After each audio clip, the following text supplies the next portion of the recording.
जय Shri Ram. Learn English classes में आपका स्वागत है।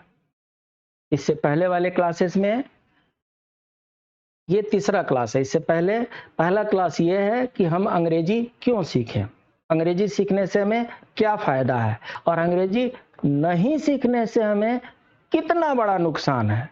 क्या अंग्रेजी सीखने से हमारी जॉब अपॉर्चुनिटी बढ़ जाती है, हमारे नौकरी के चांसेस बढ़ जाते हैं, संभावनाएं बढ़ जाती हैं? इसके बारे में हमने चर्चा किया था फर्स्ट क्लास में। सेकंड सेशन जो था वो व्याकरण क्या होता है इंग्लिश और हिंदी दोनों में। जो थर्ड सेशन था उसमें व्याकरण के पार्ट्स को हमने देखा। व्याकरण के 3 पार्ट होते हैं, वर्ण विचार, शब्द विचार, वाक्य विचार। और इससे पहले वाले क्लास में वर्ण विचार क्या होता है वो इंग्लिश और हिंदी दोनों में हमने देखा है। अब हम सीखेंगे शब्द विचार। अब हमारा सेकंड पार्ट ग्रामर का सेकंड पार्ट, फर्स्ट पार्ट वर्ण विचार। हिंदी में वर्ण विचार बहुत लंबा चौड़ा सीखना है। अभी हम इंग्लिश सीखने के लिए हिंदी ग्रामर को सहारा लेकर चल रहे हैं, इसलिए जब प्योर हिंदी सिखाना होगा तो उसमें वर्ण विचार पर लंबी चौड़ी क्लासेस लेंगे। अभी तक के लिए वर्ण विचार इतना ही। शब्द विचार में हम चलते हैं। तो सबसे पहले हम ये समझना है कि शब्द कहते किसे हैं, शब्द होता क्या है। तो एक या एक से अधिक वर्णों से बनी हुई स्वतंत्र सार्थक ध्वनि शब्द कहलाती है। सार्थक ध्वनि होनी चाहिए, निरर्थक नहीं होनी चाहिए। तो एक या एक से अधिक वर्णों से, कई बार एक वर्ण से भी शब्द बन जाते हैं। जी आप सही सुन रहे हैं, कई बार एक वर्ण से भी शब्द बन जाते हैं और कई बार एक से अधिक वर्णों से शब्द बनते हैं। जैसे मैं बता रहा हूं आपको, कई बार हम मैं ऐसा नहीं करूंगा, मैं ऐसा न करूंगा, नहीं के बदले न लगाते हैं ना। तो जो न लगाते हैं वो एक वर्ण है न, और उसका मीनिंग क्या हुआ नहीं। कई जगहों पे हम और के बदले में व लिख देते हैं, राम व सीता, मतलब राम और सीता। तो कई जगहों पे और के बदले हमने वो लगा दिया, तो यहां पर सिर्फ एक वर्ण भी शब्द बन गया। यहां पर वर्ण शब्द बन गया। जैसे संस्कृत में च होता है, च मीन्स और होता है, वैसे ही हिंदी में व मीन्स और होता है, न मीन्स नहीं होता है। ये एक वर्ण जो है ये शब्द बन गए। और बाकी क्या होता है, शेर, कमल, नयन, प्रसाद, सर्वव्यापी, परमात्मा, राम, सीता, ये सब एक से अधिक वर्णों से मिलकर के स्वतंत्र सार्थक शब्द हैं। अगर ये निरर्थक है तो ये शब्द नहीं है। निरर्थक शब्द भी हो सकते हैं। जैसे मैं मुंह बोल रहा हूं, मुंह ह मुंह होता है क्या, कुछ निरर्थक हो गया। जिन शब्दों का सार्थक शब्द सार्थक जो भी मेल होंगे, वर्ण के सार्थक जो मेल होंगे उनको शब्द कहेंगे, और जो निरर्थक होंगे वो शब्द की परिभाषा से बाहर। तो हमें सिर्फ स्वतंत्र सार्थक ध्वनि जो होते हैं उन्हीं को शब्द कहना है और उन्हीं के बारे में हमें सीखना है। तो हिंदी में शब्द जो होते हैं वो इतने प्रकार से हम पढ़ते हैं, समझते हैं। शब्द के प्रकार, उनके बेसिस अलग अलग होते हैं, आधार अलग होते हैं। उत्पत्ति के आधार पे, रचना के आधार पे, अर्थ के आधार पे, प्रयोग के आधार पे और व्याकरणीय स्थिति के आधार पे। तो उत्पत्ति के आधार पर तत्सम शब्द होते हैं, तद्भव शब्द। तत्सम एक्चुअली ऐसा माना जाता है कि हिंदी जो है, हिंदी का जो मदर लैंग्वेज है वो संस्कृत है। तो संस्कृत के शब्द अगर ज्यों के त्यों हिंदी में अगर हमने यूज कर लिए तो वो तत्सम शब्द हो गया। संस्कृत में अग्नि है, और संस्कृत के अग्नि को अगर हिंदी में भी हमने अग्नि शब्द का प्रयोग किया, शुद्ध अग्नि है, तो अग्नि शब्द का प्रयोग किया तो हम बोलेंगे ये शब्द का तत्सम स्वरूप है। उसके बाद से तद्भव होता है। तद्भव का मतलब ये होता है कि भाषा में आकर के भाषा के अनुरूप थोड़ा बहुत उसमें परिवर्तन हो जाता है। जैसे हमने अग्नि लिया था और अग्नि को हम अगर आग लिखते हैं तो ये तद्भव हो गया। दोनों सही है, अग्नि तत्सम है और आग तद्भव है। इसके बाद से देशज हैं, बहुत से ऐसे शब्द हैं जिनका किसी भाषा विशेष में तो स्थान नहीं मिलता, बट जगह के अनुसार उन्होंने अपने शब्द का मीनिंग निकाल लिया है, तो उनको देशज कहते हैं। जैसे लोटा हो गया, विदेशी शब्द, कुछ अरब आक्रांता आए, कुछ तुर्क आए, कुछ मुगल आए, कुछ चंगेजी आए, कुछ कुषाण आए, बाद में अंग्रेज आए, पुर्तगाली आए, डच आए, फ्रांसीसी आए। ये जितने जहां जहां से आए, इनके जो जो शब्द हमारे भाषा में घुल मिल सकते थे वे घुल मिल गए, और ऐसे शब्दों को हम विदेशी शब्द कहते हैं। और संकर शब्द क्या होता है, न इस भाषा का रहा ना उस भाषा का रहा, इसमें से मिला करके उसमें कर दीजिए। एक हिंदी में एक दारी होता है, जैसे समझदारी, समझदारी, जिम्मेदारी, तो ये हिंदी में एक दारी प्रत्यय होता है। तो जो सफिक्स होता है दारी, इसको हमने क्या सुना है, कई लोग बिहार में ऐसे बोलते हैं, हमारे रिलेशन दारी में ऐसा होता है। हे प्रभु, रिलेशन इंग्लिश है और दारी जो प्रत्यय है ये हिंदी है, तो इंग्लिश और हिंदी को खिचड़ी बना दिया आपने। रिलेशन दारी ऐसा कोई शब्द होता नहीं है, लेकिन अगर कालांतर में बहुत लोग इस शब्द का प्रयोग करने लगे तो हम कहेंगे कि ये संकर शब्द हो गया है। रचना के अनुसार रूढ़, यौगिक और जोग रूढ़ होते हैं, इसके लिए हम आगे समझेंगे। अर्थ के दृष्टि से सार्थक और निरर्थक होते हैं। सार्थक शब्दों की ही हम अध्ययन करेंगे, निरर्थक शब्दों का अध्ययन नहीं करते हैं। कहने का मतलब कि सह अर्थ, जिसके साथ अर्थ हो, वो सारे शब्द जिनके कुछ न कुछ अर्थ होते हैं सार्थक शब्द कहलाते हैं। प्रयोग के हिसाब से अगर देखा जाए तो कुछ सामान्य शब्द अलग होते हैं, तकनीकी शब्द अलग होते हैं और तकनीकी अलग होते हैं। उसके लिए डिपार्टमेंट टू डिपार्टमेंट अलग अलग डिक्शनरी निकाली जाती है टेक्निकल टर्मिनोलॉजी के लिए। व्याकरण के हिसाब से कुछ विकारी होते हैं, कुछ अविकारी होते हैं। विकारी वो होते हैं जिनमें वाक्य के कर्ता के अनुसार उस शब्द में परिवर्तन होते हैं, उसको विकारी शब्द कहते हैं। कुछ शब्द ऐसे होते हैं जो वाक्य की संरचना के अनुसार उनके शब्द के बनावट में ही बदलाव हो जाता है। जी हां, राजा का रानी तो होता है, लेकिन कई बार ऐसा भी होता है कि उसी शब्द का साधु का साध्वी हो जाएगा।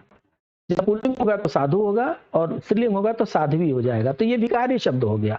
कुछ ऐसे शब्द होते हैं, चाहे कोई भी लिंग हो, चाहे कोई भी वचन हो, चाहे कोई भी पुरुष हो, लिंग वचन और पुरुष के अनुसार उसमें कोई बदलाव नहीं आता, वो अविकारी कहलाता है, और इसको हम अव्यय के चैप्टर में पढ़ते हैं। तो ये हिंदी ग्रामर में शब्द की कैटेगरी हो गई। ठीक है, रूढ़, यौगिक और जोग रूढ़ जो है ये शब्द के निर्माण के लिए जरूरी होता है, इसलिए मैंने इसको अलग से लिया है। बता रहे हैं ऐसे शब्द जो अन्य शब्दों के योग से बने हों तथा कोई शब्द विशेष अर्थ प्रकट करते हो, इन शब्दों को तोड़ने का कोई अर्थ नहीं होता, उन्हीं को रूढ़ शब्द कहते हैं। कहने का मतलब कि दो या दो से अधिक वर्णों के मेल के ऐसे शब्द जो विशेष अर्थ प्रदान करते हैं, लेकिन अगर उनको तोड़ दिया जाए तो दोनों में से किसी का कोई अर्थ नहीं होता है, उन्हीं को रूढ़ कहते हैं। उदाहरण इन्होंने दिया है कल का और फल का। पल है, पल होता है, कल मतलब टुमारो, और यस्टरडे भी होता है, मीनिंग होता है इसका आने वाला कल, चाहे बीता हुआ कल।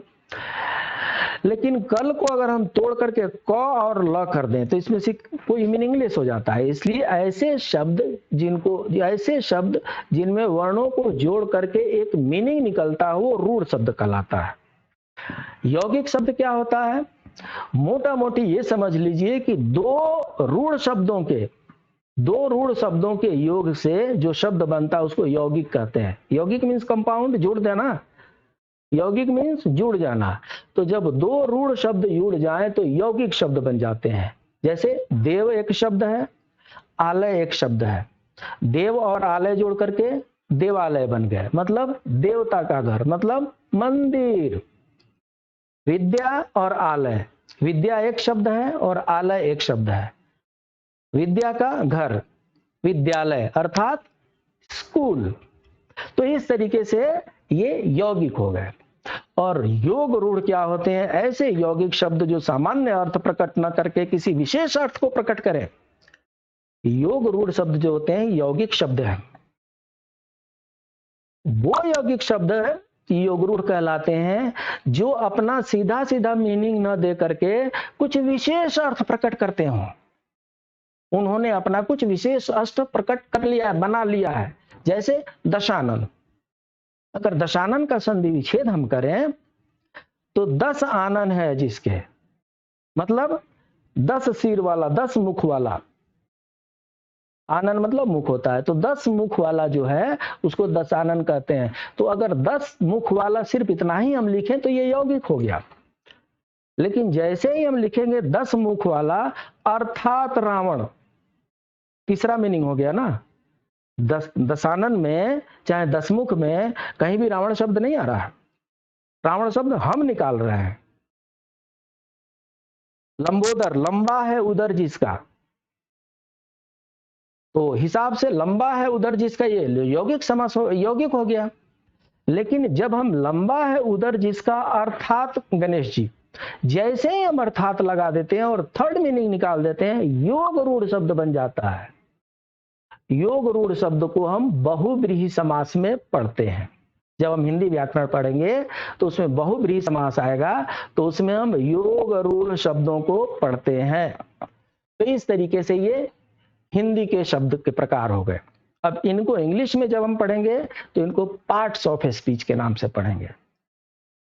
पार्ट्स ऑफ स्पीच मतलब शब्द भेद। शब्द भेद में क्या क्या है इसमें?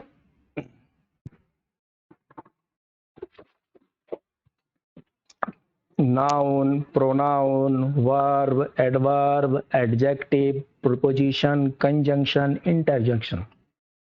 8 प्रकार के शब्द होते हैं इंग्लिश में। ये पार्ट्स ऑफ स्पीच का मतलब क्या होता है? स्पीच का मतलब एक सेंटेंस होता है। स्पीच का मतलब एक स्टेटमेंट होता है। तो एक सेंटेंस में इतने प्रकार के शब्द हो सकते हैं। जितने भी हम सेंटेंस बोलते हैं उन सारे सेंटेंसेस में इन्हीं में से 8 वैरायटी के शब्द होते हैं। 9th वैरायटी का शब्द नहीं होगा। Ram is going, Ram is going, ये तीन मान लीजिए कि 3 यहां पर शब्द हो गए, 3 वर्ड हो गए। तो 3 शब्द हो गए, तो राम नाउन हो गया, इज वर्ब हो गया, गोइंग वर्ब हो गया। Ram Yeats mango, Ram noun हो गया, इट्स वर्ब हो गया, मैंगो नाउन हो गया। सब्जेक्ट ऑब्जेक्ट हम बाद में पढ़ेंगे। तो कहने का मतलब ये हुआ कि कोई भी सेंटेंस आप उठा लीजिए उस लिटरेचर का, उस लैंग्वेज का, उस भाषा का, उसमें 8 प्रकार के ही शब्द आपको मिलेंगे और इन्हीं 8 प्रकार को हम पार्ट्स ऑफ स्पीच के नाम से पढ़ते हैं। पार्ट्स ऑफ स्पीच का मतलब शब्द भेद है। ये इंग्लिश में है। मुझे पता है आप इनकन्वीनियंट फील कर रहे हैं, इसलिए इसका हिंदी आपके सामने है। नाउन है, नाउन को संज्ञा कहते हैं, संज्ञा। प्रोनाउन को सर्वनाम कहते हैं, एडजेक्टिव को विशेषण कहते हैं, वर्ब को क्रिया कहते हैं, एडवर्ब को क्रिया विशेषण कहते हैं, प्रीपोजिशन संबंध सूचक, कंजंक्शन समुच्चय बोधक, इंटरजेक्शन विस्मयादि बोधक। ये इसका हिंदी है। तो आप हिंदी से इंग्लिश पढ़ लीजिए।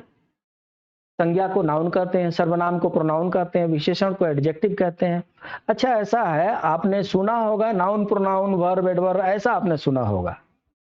हमने ऐसा नहीं लिखा है, पर्पसफुली हमने नहीं लिखा है। हम चाहते तो noun, pronoun, verb, adverb, adjective ऐसे हम लिखते, लेकिन पर्पसफुली मैंने इस हिसाब से लिखा है। नाउन, प्रोनाउन, ये नाउन और प्रोनाउन की जो विशेषता बताता है, जो क्वालिटी बताता है, उसको विशेषण कहते हैं।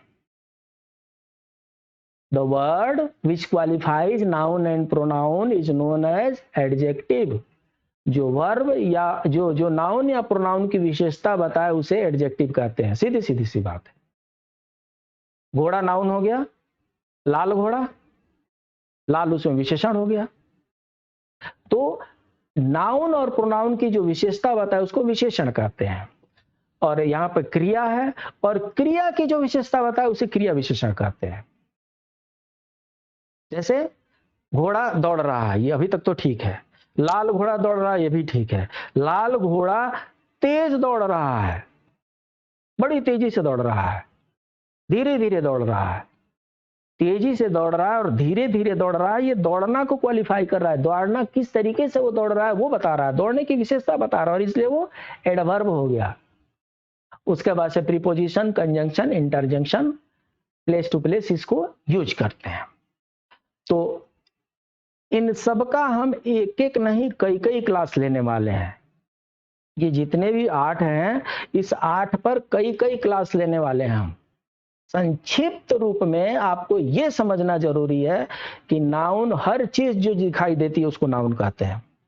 TV, mobile, radio, Ram, Shyam, घर, सिवान, पटना, दिल्ली, बिहार, जो कुछ भी आप दिखाई पड़ती है, ये सब नाउन है। जो कुछ भी नाम है वो नाउन है। किसी भी चीज का नाम हो, पहाड़ का नाम है, राज्य का नाम है, देश का नाम है, व्यक्ति का नाम है, जो कुछ भी नाम है वो सब नाउन है। और नाउन के बदले में जितने लोग आते हैं वो सब प्रोनाउन है। कई बार हम नाम नहीं लेते हैं, दूसरी तीसरी बार हम नाम नहीं लेते हैं। जैसे मेरा नाम कामेश्वर दुबे है, ये पहली बार मैं कह रहा हूं। जब दूसरी बार मैं कहूंगा तो कामेश्वर दुबे के बदले मैं शब्द यूज करूंगा। तो कामेश्वर दुबे के बदले जो मैं शब्द आया वो प्रोनाउन हो गया। मैं अभी इससे पहले मैंने बताया था कि हमारे मित्र हैं, और एक हमारे जगदीश शुक्ला जी मित्र हैं, और जगदीश शुक्ला जी मुंबई में किसी एमएनसीज में काम करते हैं। बड़ी अच्छी अंग्रेजी की जानकारी है उनको, शायद इसीलिए मल्टीनेशनल कंपनीज में है। तो जब मैं पहली बार जगदीश शुक्ला जी का नाम लूंगा तो उनका नाम लूंगा।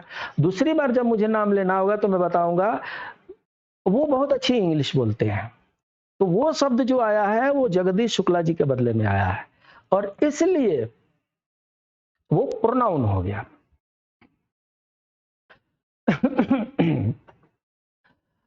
उसके बाद से वर्ब हो गया, जो जिसके अंत में ना हो वो वर्ब है। मोटा मोटी हम ये समझते हैं, पढ़ना, लिखना, सोना, गाना, खाना, जितने शब्द हैं जिसके शब्द के अर्थ लास्ट में ना आता है वो सब वर्ब होता है। मतलब जो कार्य होता है उसको वर्ब कहते हैं, क्रिया जो होती है उसको वर्ब कहते हैं। खाना, पीना, सोना, पढ़ना, जागना, देखना, मोबाइल लेना, टीवी देखना, क्रिकेट खेलना, फुटबॉल खेलना, ये सब जितनी भी चीजें लास्ट में ना लग रही है और जो क्रिया लग रही है जिसके लिए मुझे कुछ करना पड़ता है वो वर्ब कहलाता है। काम करने का जो ढंग है वो एडवर्ब कहलाता है।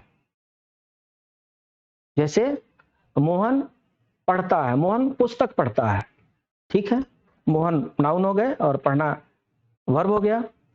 मोहन पुस्तक जोर जोर से पढ़ता है। अब ये जो पढ़ने का जो तरीका है, धीमे धीमे पढ़ता है, मन ही मन पढ़ता है, जोर जोर से बोलता है, पढ़ता है, चिल्ला करके पढ़ता है, बड़ी मधुर भाषा में पढ़ता है, बड़ी सिस्टमेटिक तरीका से पढ़ता है। ये जो पढ़ने का जो चीज है उसको, उस पर किस प्रकार का वो उसकी विशेषता जो बता रहा है उसको एडवर्ब कहते हैं। एडजेक्टिव क्या होता है? एडजेक्टिव जो होता है अच्छा, बुरा या सामान्य, असामान्य, मतलब नाउन और प्रोनाउन के बारे में जो कुछ भी होगा वो एडजेक्टिव होगा। ये नाउन और प्रोनाउन के बारे में जो कुछ भी होगा। अरविंद दुबे जो हैं बड़े अच्छे व्यक्ति हैं। तो अच्छा कौन है? अरविंद। अरविंद क्या है? नाउन है। तो इसलिए नाउन और प्रोनाउन के बारे में जो कोई भी विशेषता बताए वो एडजेक्टिव हो गया। और प्रीपोजिशन क्या होता है? वस्तु की जगह बताने वाला होता है। जब हम किसी वस्तु की बात कर रहे हैं, किसी सामान की बात करते हैं, किसी ऑब्जेक्ट की बात करते हैं, उससे सेंटेंस में क्या संबंध स्थापित हो रहा है उसके लिए प्रीपोजिशन हम लगाते हैं। ये बाद में हम समझेंगे। कंजंक्शन क्या होता है? दो शब्दों को जोड़ने वाला होता है। और इंटरजेक्शन क्या होता है? आश्चर्य जताने के लिए होता है। ये नोट ऑफ एक्सक्लेमेशन होता है ना, विस्मयादिबोधक एक चिन्ह होता है, एक्सक्लेमेटरी सेंटेंस में लगाते हैं। आश्चर्यजनक आश्चर्यचकित करने वाले सब सेंटेंसों में लगाते हैं, तो उसको इंटरजेक्शन कहते हैं। तो मोटा मोटी ये 8 तरह के शब्द होते हैं। इन शब्दों को पार्ट्स ऑफ स्पीच कहते हैं। और मोटा मोटी इनका हमने आपको अर्थ हल्के हल्के में बता दिया इसको थोड़ा सा और अगर एग्जाम्पल के साथ जानना है तो नाउन किसको कहते हैं? It is the name of a person, place, animal और थिंग। किसी भी चीज का नाम ले लीजिए, वो नाउन है, उसका एग्जाम्पल इधर दिया हुआ है। एडजेक्टिव क्या है? जो विच क्वालिफाइज नाउन और pronouns, that is adjective. Pronoun क्या होता है? It is word used in place of a noun. Noun के बदले में जो शब्द आता है उसको प्रोनाउन कहते हैं, जैसे ही, सी, इट, आई, वी, ये सब नाउन के बदले में आता है। प्रोनाउन वर्ब क्या होता है? ये कुछ एक्शन बताता है। मैं ये जल्दी जल्दी इसलिए बता रहा हूं क्योंकि इन पर हम एक एक कई चैप्टर बताने वाले हैं। अभी हम सिर्फ पार्ट्स ऑफ स्पीच ही जान रहे हैं, और इतना ही जानिए कि पार्ट ऑफ स्पीच में 8 पार्ट होते हैं, 8 तरह के शब्द होते हैं जिनसे हमारे सेंटेंस बनते हैं, और उन्हीं के बारे में हम जान रहे हैं। तो इस तरीके से अगर आपको हमारे क्लासेस अच्छे लगते हैं तो आप यहाँ पर देखिए, यहाँ पर सब्सक्राइब का बटन है, यहाँ पर रेड है तो सब्सक्राइब नहीं है। अब ये सब्सक्राइब हो गया, सब्सक्राइब भी कर सकते हैं, बेल आइकन भी ऑन कर सकते हैं, लाइक भी कर सकते हैं। इससे हमारा मनोबल बढ़ेगा।